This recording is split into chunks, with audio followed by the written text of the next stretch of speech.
আল্লামা দিলওয়াৰ হোসেন সাইদি আৰু বেগম খালেদা জিয়াৰ মাজত কি সম্পৰ্ক আছিল অলপ বেলেগ যেহেতু এই মুহূৰ্তত মোৰ লগত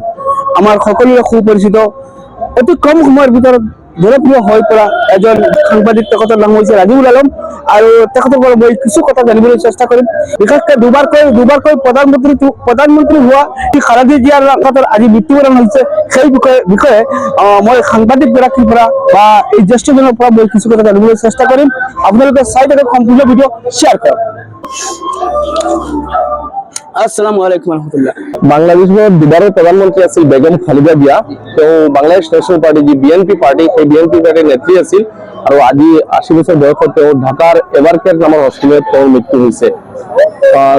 একচুয়ালি জন্ম হয়তো বহুতে নাজানে জন্ম ভাৰততে হৈছিল ভাৰতেৰ দিনাজপুৰ ডিস্ট্ৰিক্টত হৈছিল 1945 চনৰ 15 আগষ্টত ইয়াৰ পিছত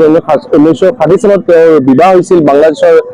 মিলিটাৰী জেনাৰেল এজন আছিল জিয়াউৰ ৰহমান আৰ বিবাহৰ পিছত আচৰিত কথা পলিটিক্সত নাছিল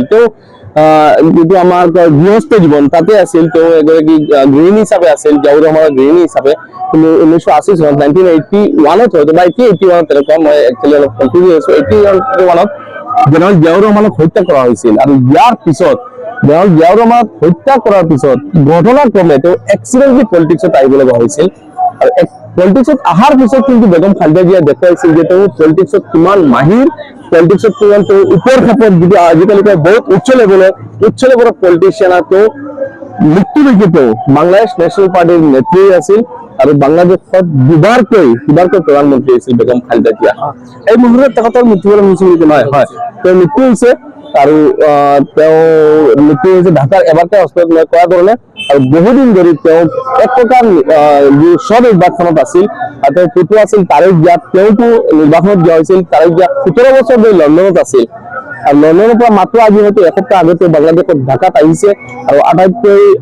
দুখৰ কথা যে 17 বছৰ পিছত এগৰাকী পুত্ৰ আহিছে কিন্তু মাতৃক বহু সময় দিব পৰা নাই কেইদিনমান পিছতেই মাতৃৰ মৃত্যু হল আজি 80 বছৰ বয়সত একচুয়ালি ভেন্টিলেটৰত আছিল বহুদিন ধৰি বেগম খালেদা জিয়া আৰু ক'বলগীয়া আৰু এটা কথা হল নমিনেশ্যন দিছিল বাংলাদেশত হয়তো নিৰ্বাচন হ'ব কেইদিনমান পিছতে ইন্টাৰিম গভৰ্ণমেণ্ট চলি আছে মোহাম্মদ ইউনুছৰ আণ্ডাৰত আৰু কেইদিনমান পিছতে হয়তো গণতান্ত্ৰিকভাৱে নিৰ্বাচন হ'ব আৰু সেই নিৰ্বাচনত তাৰেক জিয়া আৰু বেগম খালেদা জিয়া দুয়োগৰাকীয়ে মই আজি বাতৰিত পোৱাৰ মতে আজি ৰাতিপুৱা বাতৰি মতে তেওঁলোক দুয়োগৰাকীয়ে নমিনেশ্যন দিছিল কিন্তু দুখৰ কথা হ'ল যি নিৰ্বাচনৰ বাবে নমিনেশ্যন দিছিল সেই নিৰ্বাচন খেলিবলৈ দিয়া নহল বা খেলিব নোৱাৰিলে ইয়াৰ আগতে আজি ঢাকাৰ এভাৰকেয়াৰ হস্পিটেলত ত্যাগ কৰিলে ছাৰৰ পৰা আৰু এটা কথা জানিবলৈ চেষ্টা কৰিম ছাৰ আল্লামা দিলওয়াৰ হোসেন সাইদি আৰু বেগম খালেদা জিয়াৰ মাজত কি সম্পৰ্ক আছিল অলপ বেলেগ যেহেতু দিলওয়ার হোসেন সাইদি হল জামাতে ইসলামী আর বেগম খালেদা জিয়া হল BNP Bangladesh national party Dilwar Hossain সাইদিৰ যিটো পাৰ্টি জামাতে ইসলামী এইটো একচুয়ালি যি প্ৰতিষ্ঠা কৰিছিল সেয়া আছিল আবুল কালাম মওদুদী বুলি আবুল কালাম মওদুদী তেওঁলোকৰ যি চিন্তাধাৰা সেই চিন্তাধাৰা বিএনপিতকৈ অলপ বেলেগ বিএনপি সাধাৰণতে কোৱা বিএনপি হয়তো অলপ প্ৰ পাকিস্তান টাইপৰ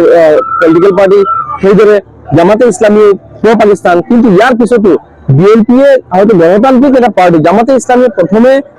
নেশন স্টেট বা রাষ্ট্র ব্যবস্থা বা যে গণতন্ত্র সেই বিষয়ে বিশ্বাস করা নাছিল আবুল মওদুদীৰ যি চিন্তাধাৰা আছিল সেইটো আছিল এই নেশন স্টেট এগেইনষ্টত কিন্তু শেষত গ্ৰহণ কৰিছে নিৰ্বাচনী ব্যৱস্থা গ্ৰহণ কৰিছে এমপি হৈছে সেইটো বেলেগ কথা কিন্তু অলপ বেলেগ চিন্তাধাৰা অলপ বেলেগ তো আজিৰ দিনত এই বিশেষ খবৰটো পাই বাংলাদেশৰ কোনোবা ব্যক্তি বা কোনোবা দৰ্শকে আমাৰ পেজত দেখিবলৈ পায় সেইসকলক কিবা ক'বলগীয়া আছিল নেকি আপোনাৰ ফালৰ পৰা অবশ্যই দেখক যিকোনো মানুহৰ মৃত্যু সদায় দুখ লগা লাগিলে বাংলাদেশৰ হোক বা আমেৰিকাৰ হোক যিকোনো মানুহে মৃত্যু এটা দুখ লগা কথা আৰু ইমান বছৰ দেশত দুবাৰকৈ প্ৰধানমন্ত্ৰী ইমান ফলোৱাৰ্ছ আছে মৃত্যুৰ এই ভাৰতীয় উপমহাদেশৰ বাবে এটা লোকচান বুলি ক'ব পাৰি ধন্যবাদ জনাইছো আপোনাক কিমান সময়ত জয়গুৰুৰ ভিডিঅ' চাই থকাৰ বাবে সকলোকে ধন্যবাদ জনাইছো চাই থাকিলে জয়গুৰুৰ ভিডিঅ' মই যাবলৈ বিদায় লৈছো আসসালামু আলাইকুম